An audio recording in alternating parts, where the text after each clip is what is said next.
اللہ تعالیٰ نے کوئی بیماری ایسی نہیں اتاری جس کی دوا بھی نازل نہ کی ہو۔ ہم سے محمد بن مسنہ نے بیان کیا،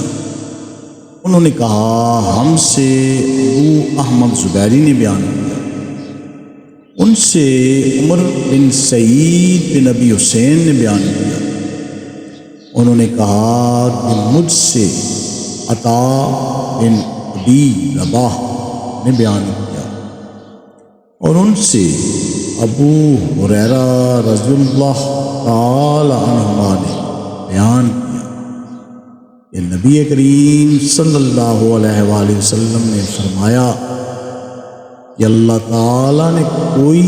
ایسی بیماری نہیں اتاری جس کی دوا ہی نازل نہ کی۔ صحیح بخاری شریف حدیث نمبر 5678۔